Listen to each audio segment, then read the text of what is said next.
Olá, muito boa tarde, telespectadores da NET, Canal 14, da TVC, Canal 14, aqui nos Altos da 15 de novembro.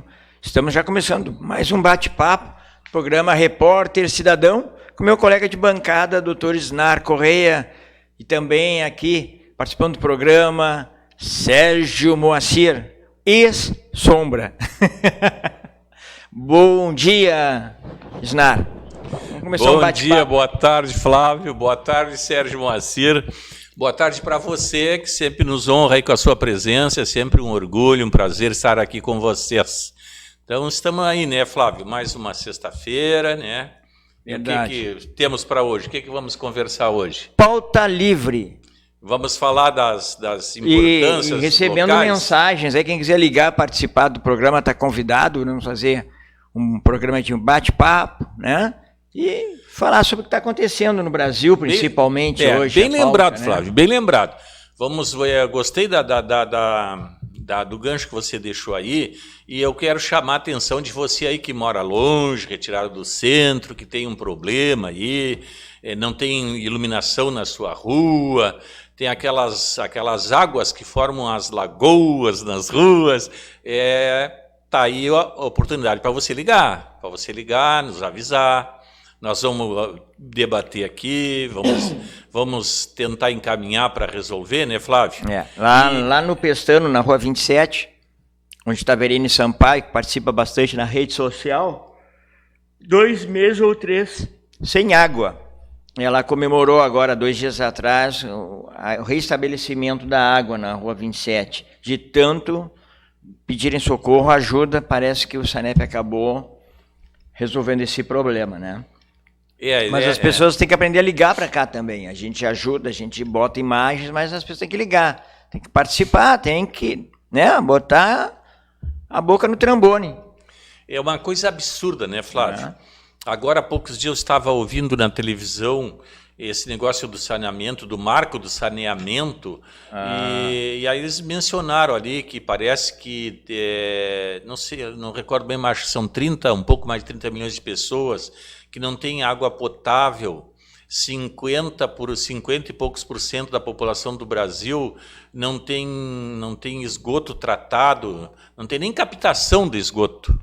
Né? Como a gente sabe, aqui as vilas são valetas a céu aberto. Você lembra, né, Flávio, da Vila Governaz que nós tivemos lá no passado? Já. Aliás, sim, ano passado, no ano anterior ainda. No ano anterior.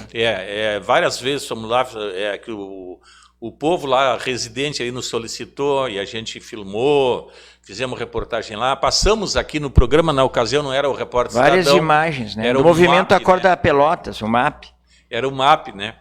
Então, saber se ainda hoje que uma pessoa numa zona urbana não tem água potável disponível é uma coisa meio absurda, né, Fábio? Para os dias de hoje, ainda né? acontece. É uma vergonha. Sérgio Moacir, sua participação. Boa tarde, Flávio. Bem-vindo ao programa. Obrigado, boa tarde. Boa tarde, doutor Isnar. Boa tarde aos telespectadores da TVC. Não, olha, são coisas aqui, que a nossa cidade ela tem que ser estudada. Tem coisas inexplicáveis. Talvez a NASA. Olha, talvez, quem sabe, só a NASA, porque tem coisas inexplicáveis. Nós temos aqui, vários bairros onde há muito tempo estão abandonados, conforme o doutor Isnar falou, com questão de iluminação pública. Taxas cobram. Taxas, se não tem, eles criam e cobram. Taxa de iluminação pública, taxa do lixo, taxa daquilo, taxa daquele outro. Mas essa semana passada, final de semana, me surpreendeu. Um bairro que não era visitado por a empresa responsável por limpeza há muito tempo, teve uma festa supostamente popular por uma pessoa ligada ao executivo, foi feita uma limpeza geral. Olha, ficou um tapete, doutor Isnar, um tapete. Qual será o motivo? Eu gostaria de saber também que tipo de acesso a gente tem que ter para levar para os demais bairros isso. Para, no mínimo, se ter essa dignidade de limpeza também. Tá? Porque a maior parte dos bairros, a gente anda, bairros centrais, estão totalmente abandonados, às escuras. Tá? E cadê o recurso da taxa de iluminação pública para a nossa iluminação não afetar mais o sistema ocular, conforme as lâmpadas de mercúrio, essa pelo menos estava no projeto das lâmpadas de LED, por isso a taxa que passou, sem nem ser contestada. Ué, mas será que ainda não sobrou nenhum recurso para colocar, no mínimo, repor as lâmpadas que estão queimadas? Então tá aí, ó, tá o responsável aí que poderia nos esclarecer, coisa que eu duvido, mas não custa tentar, né? Vai que colhe. Vai que colhe, né? Mas é bem interessante. Também já ouvi alguns comentários e algumas críticas nas redes sociais da manutenção dessas lâmpadas. Já tem bairros já que as lâmpadas já não estão mais acendendo. Foram colocadas, festejadas, mas já não tem muita manutenção. Tá claro isso? Sempre foi uma preocupação. Colocar as lâmpadas, também. Centro da cidade. Várias quadras dos calçadões ficam por semanas, às vezes dias, com toda a quadra apagada. Não se dá um problema, um curto, qual é a situação, que não é uma. É 100 metros, 100 metros sem luz. Né? É verdade. E o perigo dos assaltos. Né? É verdade. Aliás, há uma inconsistência, né? A inconsistência. E a insegurança realmente tá grave em Pelotas, né? Eu falo Pelotas porque é a nossa cidade, né, gente? Mas o que a gente percebe é que está em todo o Brasil a insegurança, até porque a gente não vê as autoridades federais, por exemplo. Vamos falar aqui especificamente o senhor ministro da Justiça, que deveria tomar providências para desarmar o crime organizado, principalmente, mas o crime em geral, né? Não só organizado, né? Mas ao contrário, esse cidadão está tentando tirar as armas das pessoas de bem. Né? Então eu digo assim, pessoal, eu, por exemplo, que não tenho arma, não tenho porte de arma, eu sou promotor de justiça aposentado, mas eu não tenho arma e nem tenho interesse em tirar arma. Então a gente simplesmente não pode sair à noite. Sim. Simplesmente tu está preso na tua casa. Tu não tem liberdade para tu ir na padaria, 2 quadras da minha casa à noite, porque a gente corre o risco de ser assaltado e eu sem uma arma, já com quase 70 anos, cardíaco, com 2 infartos. Como é que eu vou me defender? Nem correr, nem fugir correndo dá. Não dá. Né? Então a insegurança tá muito grande, grave, né? E aí a iluminação tem uma importância fundamental, né, pessoal? Para se tiver as ruas iluminadas e tal, né, ainda facilita um pouco, não vai impedir, mas reduz um pouco, né, o risco, a insegurança, né, gente? Então, repetindo aqui, você que tem esse problema na sua vila, na sua rua, às vezes a prefeitura até não trocou a lâmpada, imagino eu, né, Sérgio Moacir, que não foi por má fé, não trocou porque não sabia. Eu imagino que não tenha um dispositivo lá na secretaria que acuse que tem uma lâmpada queimada no poste tal da vila tal. Eu imagino que não existe esse dispositivo, desconheço, mas imagino que não. Tem, por isso doutor. Tem. Vou lhe dar um exemplo. Pior, eu imaginava que não tivesse. Aqui no bairro Simões Lopes, uma senhora me atacou ontem. Ela tem 21 protocolos de solicitação de substituição de lâmpada. 21 protocolos. Alegação do quem atende o telefone, gera o protocolo. Estamos aguardando o produto. Tá, mas então vem lâmpada para a Prefeitura de Pelotas a cada 6 meses. Deve ser isso. Outra situação importante, aí eu acho que eu vou precisar do auxílio de um vidente, de um paranormal. A passarela Augusto Simões Lopes, ali ó, que une o bairro Simões Lopes ao início do centro da cidade. De frente. Do lado da antiga aviação férrea. Aviação férrea. Durante o dia, as lâmpadas de LED estão acesas na passarela. As de LED já? De LED. Na passarela são lâmpadas de LED. À noite não. À noite estão apagadas. Ué? A célula inventou o papel dela. Pode estar mal regulada, é. Mal regulada, mas eu também sou adepto. Mas eles devem estar muito atarefados, né, doutor Snar? Porque isso aí já está há mais de 40 dias. Realmente, os coitados devem trabalhar muito, deve ter muita lâmpada para substituir, né, doutor? Não deu tempo para os demais. É verdade. Mas eu vou pegar um gancho aqui, se me permite, aqui, nosso patrão aqui, Flávio. Eu vou pegar um gancho na fala aqui do Sérgio Moacir E eu vou lembrar para você aí, especialmente essa senhora que já fez 21 protocolos e não atendeu, pegue os 21 protocolos e vá na promotoria de justiça, fale com o promotor de justiça, o doutor Alain, que ele vai lhe atender, ele é o promotor da defesa comunitária, e o promotor está lá pago, e muito bem pago, para atender esse tipo de demanda, do povo que paga tributos. Que paga, eu também sou promotor aposentado, você aí é meu patrão, você também paga o meu salário de aposentado. Então vá na promotoria. A promotoria tem dever de lhe atender e vai lhe atender. Eu tenho certeza que vai lhe atender. E tem o dever de ajuizar uma ação civil pública, quem sabe até uma ação por improbidade, né, Sérgio? Por improbidade administrativa, né? Porque uma pessoa que já reclamou 21 vezes e não teve resultado, ou seja, vem essa explicação esfarrapada, que explica, mas não justifica, né? Não chegou a lâmpada. Tá, mas e aí? Vai ficar o resto da vida ali à espera que quando Deus der uma bênção lá, que venha a tal da lâmpada, né? Então é isso aí, Flávio. Mas às vezes chega para os peixes, né? Os amigos mais chegados a determinado setor chega. Na sua rua, no seu bairro. Dinheiro para pagar cargo em comissão tem. Isso tem bastante. E não atrasa salário. É que nem o preceito do direito, né? Falando em Ministério Público, né? Para os amigos, todas as benécias do direito, da lei, se não tiver, se cria. Para os inimigos, todos os rigores da lei, se não tiver, se cria. E para os indiferentes, a lei. É simples. É isso aí. E, Flávio, eu estava chegando aqui no programa e estava recordando também um tema muito importante local, basicamente com quase 100% da sua importância situada no distrito urbano, na periferia urbana, que é a acessibilidade. Então, você que é um pouco mais ligado à área social, à atividade social de Pelotas, Flávio, eu moro fora do centro aqui, né? Moro no Porto e aposentado, já idoso, quase não sai de casa. Então, hoje tu tem notícia, Flávio, mudou, hoje tem acessibilidade para os cadeirantes nos ônibus, nas calçadas de Pelotas, nas lojas, para os anões, por exemplo, que são pessoas que têm dificuldade para subir num ônibus, até o botão de elevador, pessoal. Uma vez eu vi no elevador, o anão pediu para eu acionar o botão dele porque ele não alcançava. Eu nunca tinha percebido essa dificuldade para essas pessoas, né? As pessoas idosas e tal, né?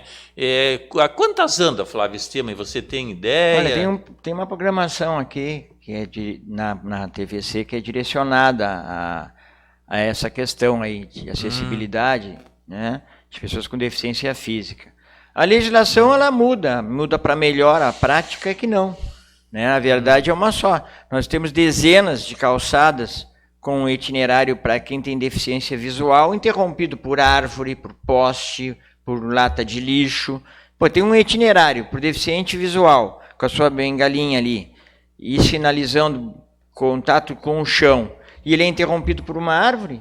Ou é interrompido por uma obra da prefeitura? É verdade, isso do calçadão basta ali. Andar aqui na Deodoro, na Andrade Neves, nessas ruas que vão além de Dom Joaquim. As que ainda tem aquela sinalização como parâmetro, né? Para o deficiente visual. Então, não. Os ônibus ainda precários ainda. Não tem carroça para acessibilidade. Flávio, me permite uma parte claro, que eu quero acrescentar aqui. Uma vez eu vi uma cena que me colocou perplexo. Havia um presépio na 7 de setembro, aqui em Pelotas, ali entre Andrade Neves e 15, né? Sim. Aliás, acho que todos os anos eles montam aquele presépio ali. Aí aconteceu isso, Flávio. O coitado da pessoa cega estava emaranhado ali dentro do presépio aquele. Se perdeu. Por causa que ele veio com a sua bengalinha, com a trilha de cego e entrou. Invadiu a casa do Papai Noel. Ele estava ali, o coitado não sabia para que lado ia. Uma coisa assim, vergonhosa, eu diria, né? Então, claro, quer dizer, como é que as pessoas que fizeram aquelas trilhas de cego, que esse é o nome que a gente dá para aquela trilha que se põe no chão, não chegaram à conclusão que eles têm que fazer, que nem você disse, né? Tem que fazer um desvio, não pode chegar ali e a trilha acabar abruptamente numa árvore, num banco, como tem os bancos no meio do calçadão na Andrade Neves. Claro que o coitado do deficiente visual vai cair em cima ali. Eu vi uma postagem numa rede social aí que me chamou a atenção, tá? Acho que alguém muito revoltado, um deficiente, tá? Que a sinalização para deficientes visuais foi feita pelo retardado mental. E não deixa de ter razão, né? Porque o coitadinho está indo lá, com toda a sua deficiência. Daqui a pouquinho ele se depara ou com um poste ou com uma árvore.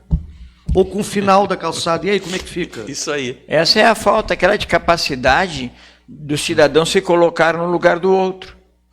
Né? Perfeito. Que é um fato que ocorre em Pelotas em todos os segmentos, principalmente o funcionalismo público. É como eu digo, a nossa cidade tem que ser estudada. Tá? Pela NASA. Aqui, ó, engenheiro de tráfego. O nosso tráfego é fantástico. Nós não temos engenheiro. Exatamente. Mas consta, né? Deveríamos ter. Quem é o engenheiro de tráfego? Porto Alegre é o único município hoje, que é a capital, que tem um engenheiro de tráfego. Porto Alegre. Ou seja, será que ele responde por todos os municípios? Sérgio, mas eu tenho umas coisas assim que eu...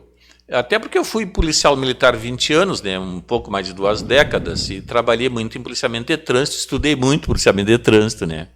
E a gente, na ocasião, só tinha uma faculdade, um curso de engenharia de trânsito no Brasil, que era no Rio de Janeiro. Não sei se hoje terá mais, mas só tinha... Isso faz 40 anos, né, gente? E não sei se hoje terá mais. Mas, assim, Pelotas que é uma cidade plana, não tem, assim, muitos acidentes geográficos que obriguem as vias a ter certos direcionamentos não usuais, como é, por exemplo, Caxias do Sul, Serra, né? Então, eu fico perplexo, realmente, com os conflitos que a engenharia de trânsito aqui de Pelotas consegue criar. Ali, por exemplo, a rota ali do Big, aquela outra rótula lá perto do Atacadão, Crolo, acho que é, Crolo lá. Crolo, filho. Aquilo ali parece até uma brincadeira, né? Fantástico. É uma coisa fenomenal. Bem aqui pertinho, doutor Zina, nós temos uma ciclovia aqui, ó, na Duque de Caxias, que ela vem vindo Fragata direção centro, e ela termina bem ali, ó, para a pessoa entrar na próxima, passar, tá? Na Saldanha Marinho com Floriano. Pouco tráfego, né? Termina ali a ciclovia. Ou seja, se o cara se basear na ciclovia, como tem sinaleira, o cara vai passar por cima. Ou pega a bicicleta e leva no ombro. No ombro. Então, lamentavelmente, em Pelotas a gente tem essa deficiência aqui da administração pelotense, né? O executivo parece que não se liga muito com esses detalhes, né? E os 21 vereadores, pelo jeito, também não fiscalizam, né? Porque, afinal de contas, se está acontecendo tanta coisa errada, assim, especialmente no trânsito, é porque não está havendo iniciativa de quem deve fazer e não está havendo fiscalização de quem deve fiscalizar, né? Então, os vereadores é outro caso à parte. Nós estamos tendo pautas importantes, audiências públicas, onde o comparecimento de vereadores são 2, 3, 4. Eles devem estar muito ocupados, né? Eles devem estar preservando a população pelotense. Basta saber em que ponto, né? Como, onde, por quê. Porque eu estou chegando à conclusão, se eu quiser me esconder de algum vereador, eu vou para a Câmara de Vereadores, que é a casa do povo. É um bom lugar para se esconder. Bom lugar para se esconder deles. Mas lembrando assim, para você aí que está do outro lado da telinha, pessoal, deficiência em serviço público é um assunto que interessa, que é dever do Ministério Público investigar. Então, você que é cidadão, não adianta muito, a pessoa que é cidadão contribuinte, mora principalmente nas vilas retiradas do centro, as pessoas sempre acham, ordinariamente acham isso, não é, né? Não é sempre, mas a maioria acha isso, que vai procurar um vereador, vai procurar um padrinho junto ao município e vai resolver o problema da deficiência do serviço público. Então, gente, existe a Promotoria de Justiça para esse fim, use, leve serviço para o promotor de justiça, ele tem dever de atender você. Né? Então, eu fui promotor, posso dizer isso com propriedade. Ele tem dever de atender você. Você não precisa ser advogado, não tem que ser advogado, você não tem que ser atendido pelo estagiário lá na promotoria, muito menos pelo porteiro da promotoria. É comum as pessoas chegarem ali no fórum, na promotoria, e o porteiro já vai julgando o seu caso e dando sentença, dizendo se tem direito ou não tem direito. É fato, mas as pessoas são muito limitadas, porque são humildes, são simples. Exatamente. Na verdade, elas chegam lá e encontram um prédio, né, enorme, um elefante branco na sua frente. Um elefante branco. A pessoa se intimida. E os órgãos que deveriam orientar essas pessoas tentam intimidar, como poder público. Não sei se vocês já se depararam em algum setor público. Tem um cartaz bem grande. Servidor público em atividade de função tem poder de polícia. Já repararam isso? Tem. Então, mas não é uma maneira de intimidar a pessoa que chega para reclamar? Exatamente, Sérgio. Então, até tem um fato super importante que eu vou pedir, Vênia, aqui aos meus colegas de bancada para mencionar, para você aí, que nos assiste, que sempre nos honra com a sua presença. Exatamente acerca disso que o Sérgio Mancir falou. Eu lembro, há uns 30 anos atrás, quando eu vim para a comarca de Pelotas, então na vara de família em Pelotas, onde muitas pessoas, muitas mães que não recebem pensão alimentícia vão lá reclamar, porque o processo está parado há muito tempo, e tinha um cartaz dizendo que reclamação podia configurar abuso de desacato à autoridade. Caramba. Aí na ocasião eu me lembro que eu era promotor, aí eu falei com a senhora escrivã, quem é que mandou botar isso aí? Não, a gente falou com o juiz, eu digo, olha, nós temos duas situações, ou vocês tiram esse troço daí, porque vocês são pagos para atender o povo, claro que o povo não pode desrespeitar vocês, ou eu vou ajuizar uma ação civil pública, por improbidade contra vocês. E aí tiraram o tal do cartaz. Né? Então, assim, e o segundo aspecto, gente, é que, de fato, pode configurar desacato à autoridade, um desacato injustificado de um cidadão perante um funcionário público, até um guarda de trânsito, um guarda municipal. Ele é funcionário público. Entretanto, o funcionário público pode cometer abuso de autoridade. E você aí, cidadão, você que está aí do outro lado da telinha, pode prender em flagrante esse sujeito e chamar uma viatura da polícia para conduzi-lo à prisão. Isso está na lei, isso está no artigo 301, se bem me lembro, do Código de Processo Penal. Qualquer cidadão do povo pode prender quem quer que seja encontrado em flagrante delito. É quem quer que seja, gente. Um cidadão comum, outro funcionário público, um delegado, um juiz, um promotor, um deputado, um vereador, seja quem for. Está na lei. E você aí tem autoridade para prender em flagrantes, se está presente uma situação de flagrante delito. Então, claro que, como disse você, né, Sérgio, as pessoas não têm interesse em esclarecer o povo. E de fato, a gente verifica quando é colocado para o cidadão um instrumento de poder de reclamação, como, por exemplo, vou dar um exemplo para os senhores prático. Fazer queixa de um juiz, fazer queixa de um promotor. Existem dois órgãos, Flávio, em Brasília. Sim. O Conselho Nacional do Ministério Público, que tem uma corregedoria nacional, e o Conselho Nacional de Justiça, que é da Justiça, que também tem uma corregedoria nacional. Eu, você, o Sérgio, qualquer cidadão do povo que formos desatendido por um juiz ou um promotor, que são servidores públicos, estão lá para servir e não para se servir do cargo.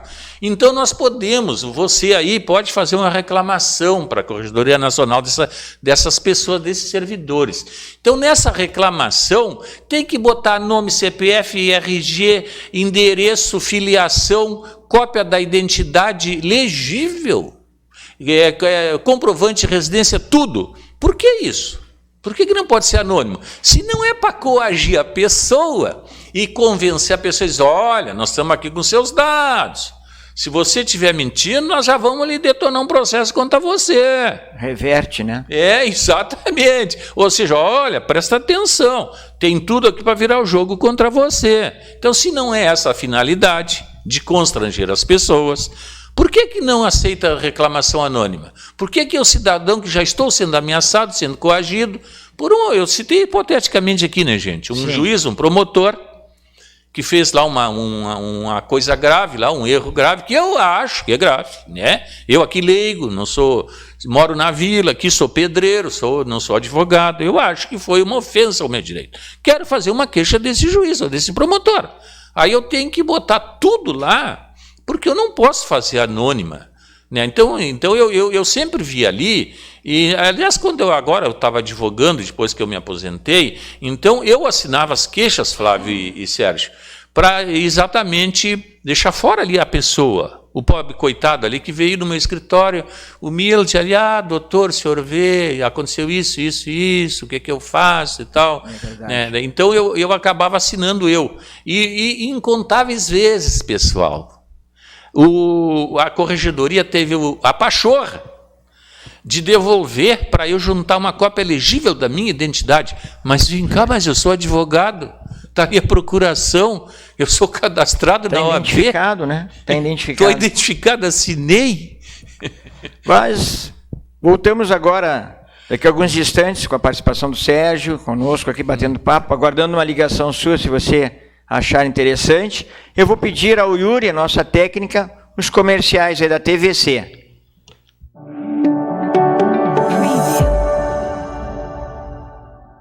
Clínica Psicológica Doutora Flávia Rochefort. Formada há mais de 20 anos, Flávia atende criança, adolescente e adultos. Atendimentos online e presenciais. Agendamento com hora marcada. Particular e convênio. Marque sua consulta. 53984168446. Memorial Pet São Francisco. Com despedida, cremação e enterro. No dia em que o seu pet partir, troque a dor pelas lembranças. Por isso, neste momento, preste a última homenagem a quem só te deu amor. Planos preventivos em até 24 vezes. Memorial Pet São Francisco. Seu melhor amigo na despedida do seu pet. Atendendo toda a Zona Sul. Rua General Teles 963 em Pelotas. WhatsApp 984450095. Se você é criativo, monte o seu projeto e venha fazer parte da TVC. Aqui temos programação variada 12 horas por dia. Programa da melhor idade, musical, debates, entrevistas, infantil e muitos outros. TVC, há mais de 20 anos no ar. Ligue e informe-se. 53 98107 1621 e venha fazer parte da nossa TVC. Pierre Ochoa, hipnólogo clínico. Terapia de abordagem direta ao inconsciente. Tratamento para depressão, ansiedade, fobias, síndrome do pânico, obesidade, traumas por relacionamento, traumas de infância e outros transtornos com fundo no emocional. Informações e agendamentos pelo WhatsApp 53991 1110 20. Hipnose Clínica, ajudando você a viver com alegria. Precisando de peças e acessórios para o seu carro? Conte com o Otelmo. Aqui tem de tudo, inclusive latarias, faróis e mecânica em geral. Aceitamos todos os cartões de crédito e débito. Otelmo Autopeças. Há 35 anos no mercado, buscando sempre oferecer o melhor atendimento e os menores preços. Venha nos visitar na Avenida Salgado Filho, 413, fone 3223-1088, WhatsApp 984039740. Centro de Atividades Físicas Supera. Aulas de pilates, musculação, treinamento físico-funcional, fisioterapia e atendimento nutricional. Você nunca treina sozinho. Agende sua aula experimental gratuita.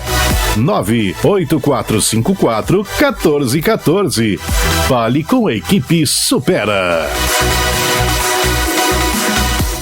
CRVA Central 0259, localizado na Avenida Juscelino Kubitschek de Oliveira, 4099, atrás do antigo Pois. Agende o seu serviço com transferências de propriedade, primeiro emplacamento, segunda via de documentos, vistorias, alteração de característica do veículo, retirada de documentos digitais, entre outros serviços. Horário diferenciado, das 8h30 às 18 horas, sem fechar ao meio-dia. Atendimento exclusivo no PA de Morro Redondo. Confiabilidade e profissionalismo é no CRVA 0259, na Avenida JK de Oliveira, 4099. Venha se divertir você também nos bailinhos da melhor idade do Grupo Rancho Novo, com a melhor roda de carreta da cidade. Todas as quintas-feiras, na sede da Aspra, na rua Dom Pedro II, 1057. E atenção, sócios com suas mensalidades em dia não pagam ingresso. Grupo Rancho Novo, aqui você se sente em casa.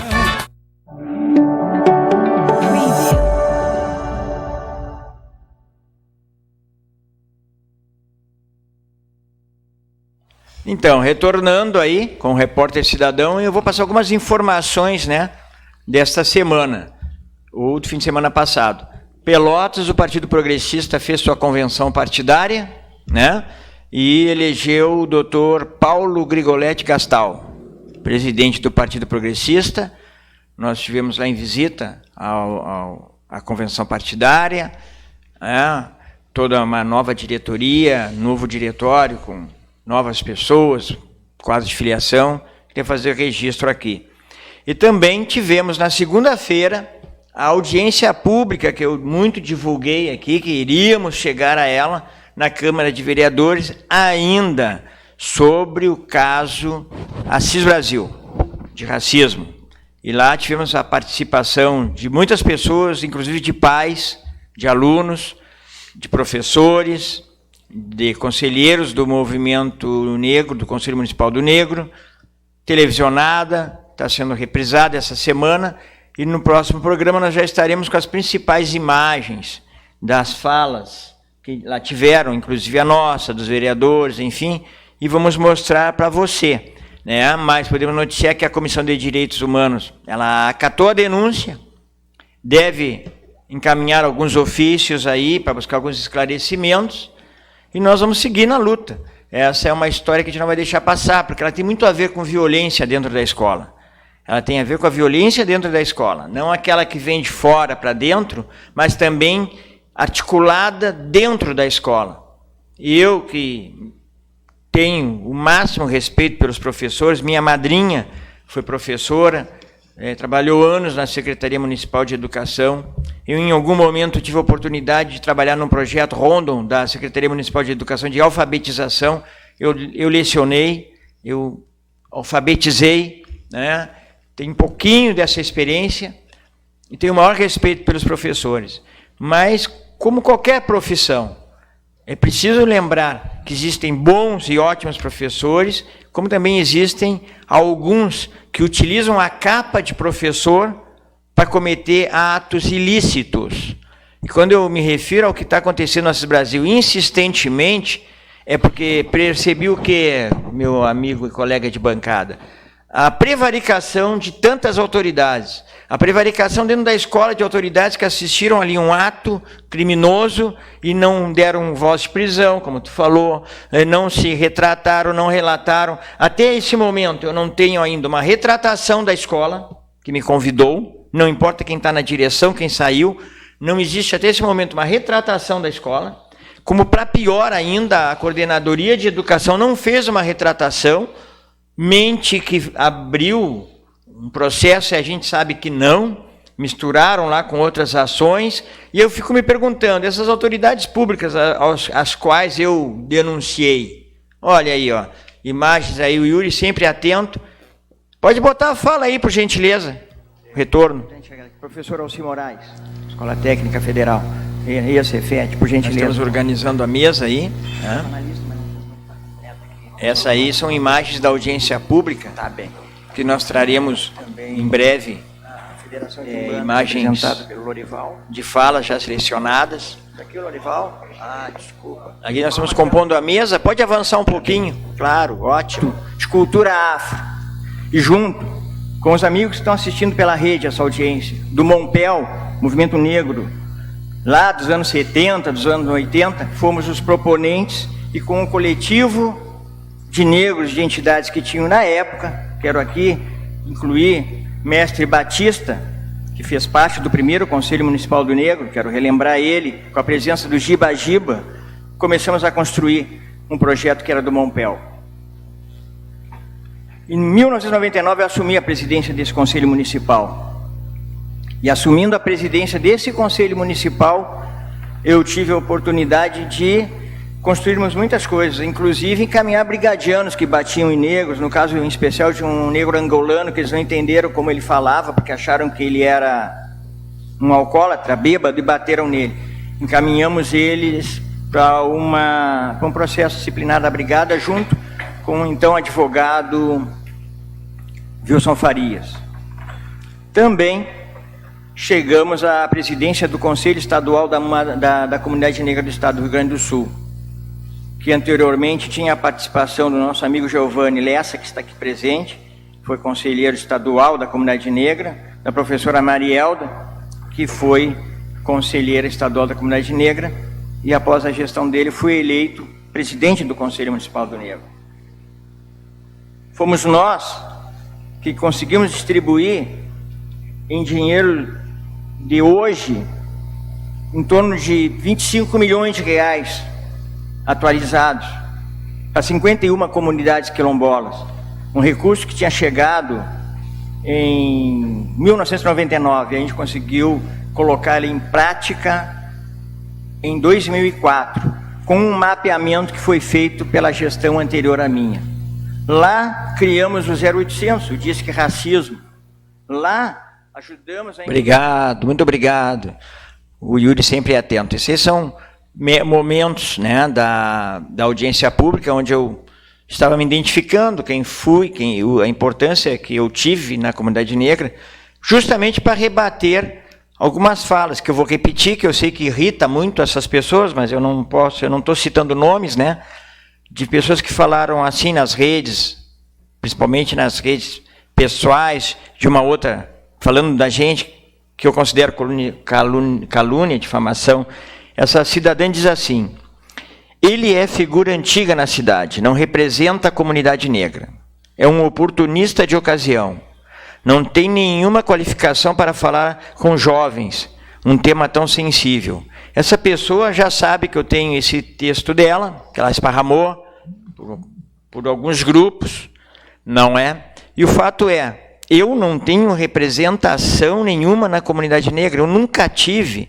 E aí me estranha, porque ela não é ativista do movimento negro, ela é uma professora de outra etnia, ela não é negra.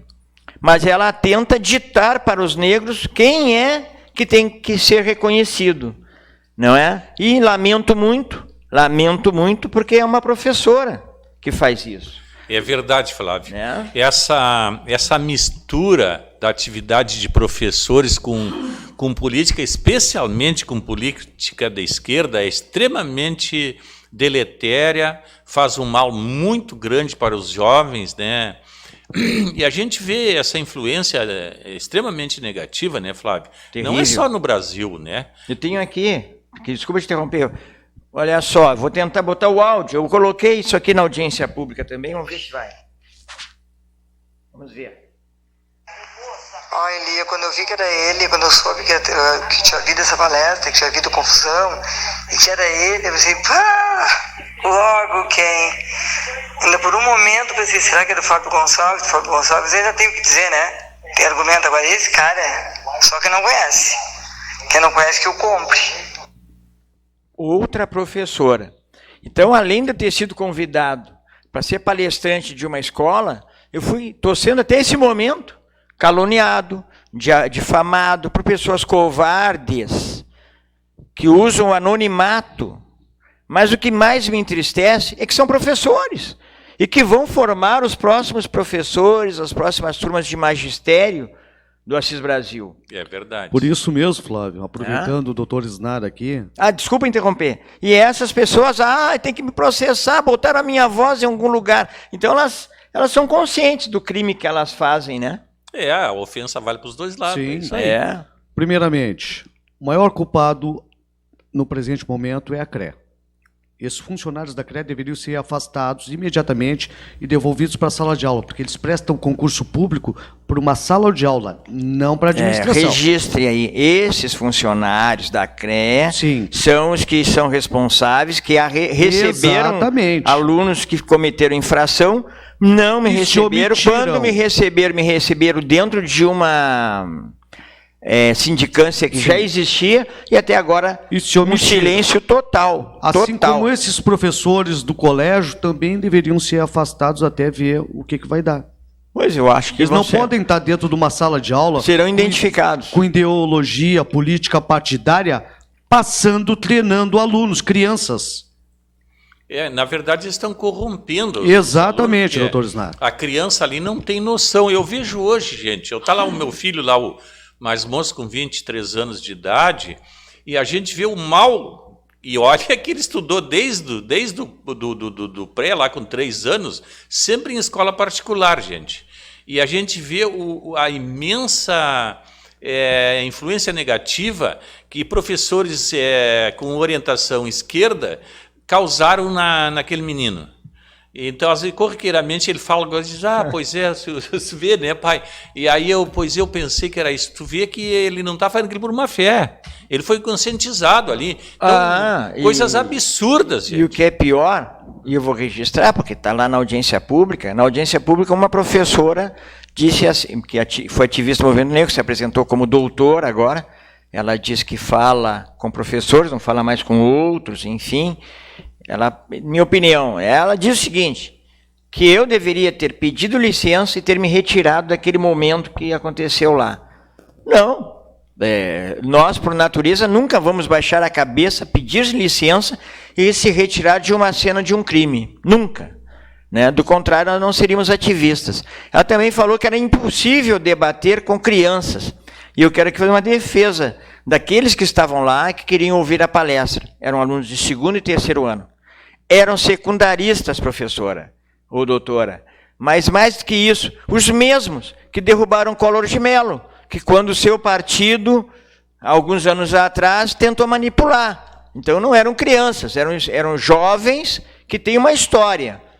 Sem discutir o mérito, saíram para as ruas para derrubar um presidente de uma república. Então eu nunca fui lá palestrar para criança.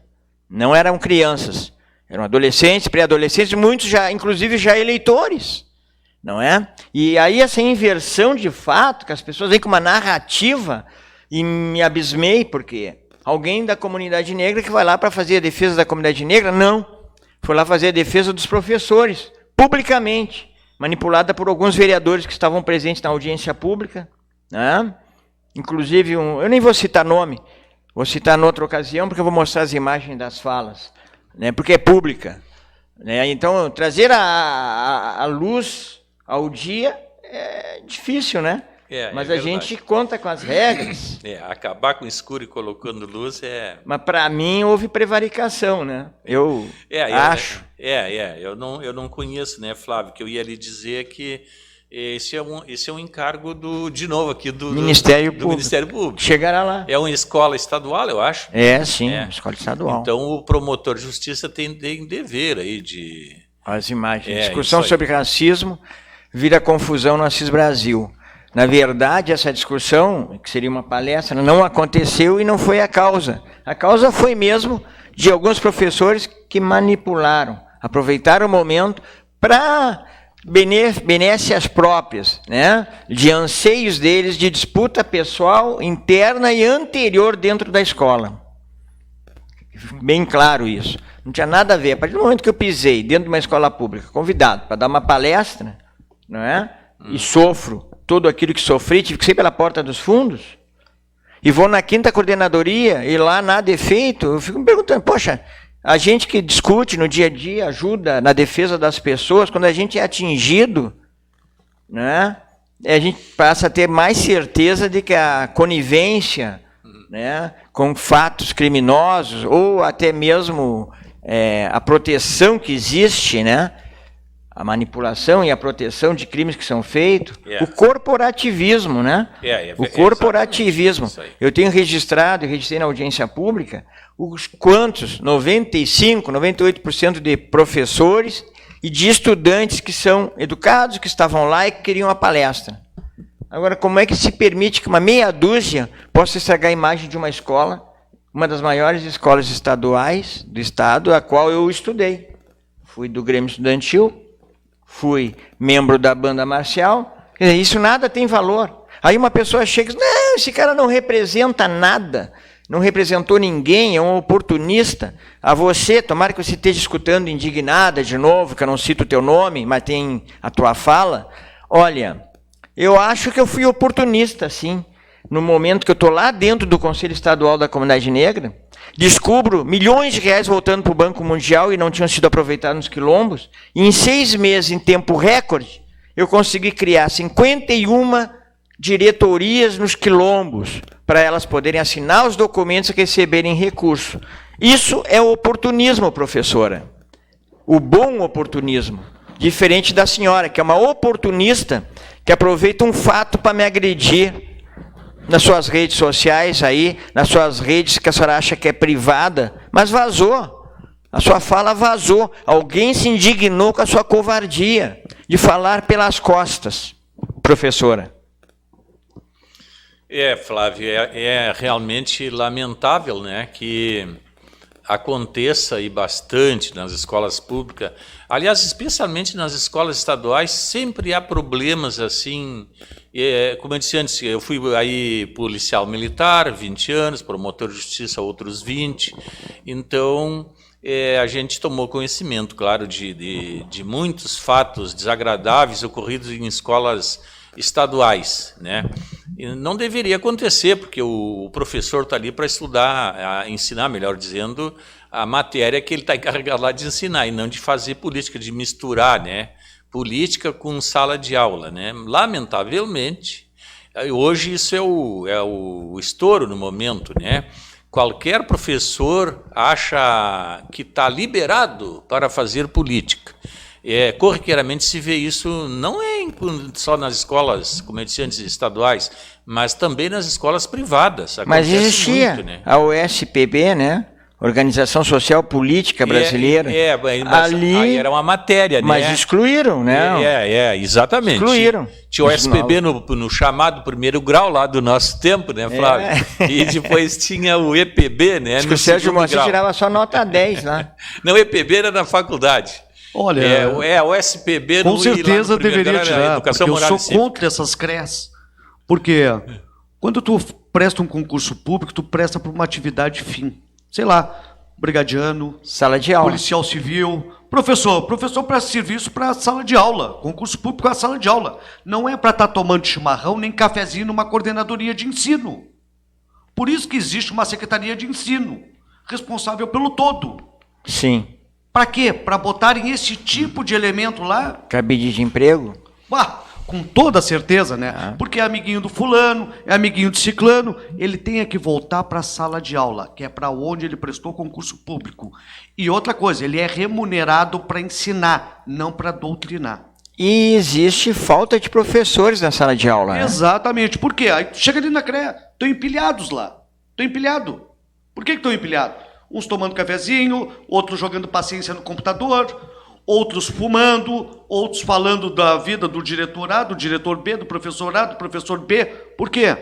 Porque passando lixa nas unhas. Exatamente, doutor Isnar. Eu estive lá... vendo os vendedores lá que vem... Olha a roupinha que trouxe.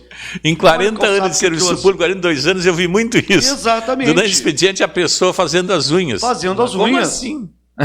Que ótimo. Então é para isso que prestou concurso público? É para isso que nós remuneramos eles? Mas tu tirava ou não nota 10 em OSPB? Eu era meio suspeito. Esse é o programa Repórter Cidadão. Se participa, se quiser, manda mensagem, acompanha pela rede social. Aqui o papo é aberto. E até aqueles que não concordam com o que nós dizemos, podem participar. Pode e deve, né, Flávio? É melhor participar aqui do que anonimamente. Aqui não tem apadrinhamento, né, Flávio? Nem partido, nem ideologia, né? Então aqui é um programa Repórter Cidadão, para atender o cidadão. Então se você discorda, pode ligar, sem problema. Verdade. Eu quero aí, encaminhando para o final, os próximos 5 minutos, deixar os registros finais do Sérgio Moacir. E, por favor, a palavra é sua, Sérgio. Não, mais uma vez, aproveitando o gancho que o Dr. Isnar colocou, para essas pessoas que não são tão esclarecidas e gostariam, são pessoas humildes, de bom coração, que deixam se intimidar por profissionais de setores públicos pilantra. Busquem seus direitos. Se não tem conhecimento, procure quem tenha. Tá? Queria fazer um registro, que tu foi testemunha de ontem, as flores que eu recebi no calçadão, por favor. Perfeito, realmente. Realmente, passou um grupo de jovens lá nesse colégio lá, chamaram o Flávio e disseram, ali, ó, uma menina comentou com outra, ali, o tio da palestra, e ofertaram uma flor para o Flávio. Olha, uma atitude fantástica. Alunos do Assis Brasil que me encontraram, na verdade, eu fico grato. Nem tudo está perdido. Não, isso me reacendeu a chama de que, olha, vale a pena tirar esses professores de dentro da escola, denunciar, dar a carinha deles, já que agora estão todos escondidos na sala de aula. Esse grupo de jovens demonstrou que eles têm uma coisa que está faltando na maioria. Personalidade. Criação dentro de casa. Tem educação. Quem dá educação é pai e mãe, não é colégio. O colégio dá cultura. O pai cultura, ensinamento, nunca doutrinação. Não a doutrinação. Isnar. Pois então, Flávio, estamos encerrando aí mais um Repórter Cidadão, né, sem esquecer que o MAP continua ativo, né, Flávio? Continua. Né? Então, eu não advogo mais, mas quem precisar de uma orientação jurídica pode me chamar, eu vou atender, não precisa ser no horário do programa, aliás, nem tem como, né, Flávio? Né? Então, o que nós pedimos é que na próxima sexta, os senhores aí do lado de lá nos deem a honra de nos valorizar e estar conosco mais uma vez. Até lá, se Deus quiser, muito obrigado por mais esta sexta-feira, Flávio. Verdade. Sexta-feira que vem, se Deus quiser, estaremos aqui com mais imagens, outros assuntos. Você pode participar, pode mandar mensagem durante a semana. E nós vamos seguir aqui, né? Denunciando as irregularidades que acontecem, principalmente com aqueles que não têm voz. Ou até conosco que temos voz, e mesmo assim a gente está aí propenso a atitudes mesquinhas, covardes, né? De pessoas que não têm ética, mas vivem falando em ética. Esse é o programa Repórter Cidadão. Obrigado, Yuri, pelo apoio e a técnica. Até a próxima.